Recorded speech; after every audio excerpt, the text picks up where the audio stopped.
राधे राधे, जय श्री कृष्णा। आप सभी को श्री कृष्ण जन्माष्टमी की हार्दिक शुभकामनाएं।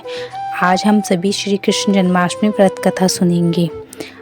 पूरे देश में श्री कृष्ण जन्माष्टमी बहुत धूमधाम से मनाई जाती है। इस दिन भगवान श्री कृष्ण के बाल स्वरूप की पूजा करने का विधान है। इस दिन भक्त व्रत रखकर अपने आराध्य की पूजा करते हैं। वहीं इस साल जन्माष्टमी का मुहूर्त 27 अगस्त को देर रात 12 बजे से लेकर 12:45 तक है। इस दौरान सर्वथा सिद्धि योग भी रहने वाला है। अब ऐसे में इस दिन व्रत रखने और कथा सुनने का विशेष महत्व है। ऐसी मान्यता है कि जो भक्त इस दिन व्रत रखकर भगवान श्री कृष्ण की पूजा करता है, उसकी सभी मनोकामनाएं पूर्ण होती है। आइए अब श्री कृष्ण जन्माष्टमी व्रत कथा शुरू करते हैं। पौराणिक मान्यताओं के अनुसार भगवान श्री कृष्ण का जन्म मथुरा में हुआ था। ऐसा माना जाता है कि उनका जन्म कंस का वध करने के लिए हुआ था। बता दें कि द्वापर युग में कंस ने अपने पिता उग्रसेन राजा की गद्दी छीन ली थी और उन्हें जेल में बंद कर दिया था। इसके बाद कंस ने अपने आप को मथुरा का राजा घोषित कर दिया था। वहीं कंस की एक बहन थी जिसका नाम देवकी था। कंस अपनी बहन देवकी की शादी वासुदेव के साथ धूमधाम से कर दिया था। उसके बाद वह देवकी को विदा कर रहा था, तब आकाशवाणी हुई कि देवकी का 8वां पुत्र कंस का वध करेगा। तभी ये आकाशवाणी सुनकर कंस का रूह कांप उठा और वह घबराने लगा।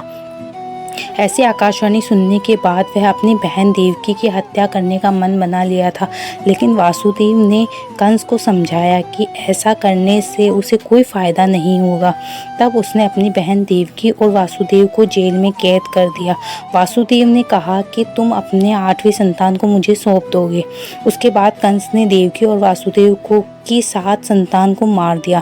जब 8वें का जन्म होने वाला था, तब आसमान में घोर घने बादल छा गए और तेज वर्षा होने लग गई।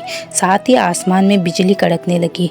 मान्यताओं के अनुसार मध्य रात्रि 12 बजे जेल के सारे ताले टूट गए और वहां निगरानी रख रहे सभी सैनिक गहरी नींद में सो गए। ऐसा कहा जाता है कि उस समय भगवान श्री कृष्ण प्रकट हुए थे और उन्होंने देवकी वासुदेव को कहा कि वह देवकी के कोख से जन्म लेंगे। इसके बाद उन्होंने कहा कि वह उनके अवतार को गोकुल में नंद बाबा के पास छोड़ आए और गोकुल में जन्मी कन्या को मथुरा लाकर कंस को सौंप दे। इसके बाद वासुदेव ने भगवान के कहने के अनुसार वह नंद बाबा के पास छोड़ आए और गोकुल से लाई कन्या को कंस को सौंप दिया। उसके बाद क्रोधित कंस को जैसे ही पता चला कन्या का जन्म हुआ है, वह उसे मारने के लिए जेल गया और अपना हाथ उठाया। तब अचानक से कन्या गायब हो गई, जिसके बाद आकाशवाणी हुई कि हे मूर्ख, तुम जिस शिशु को मारना चाहते हो वह गोकुल में है।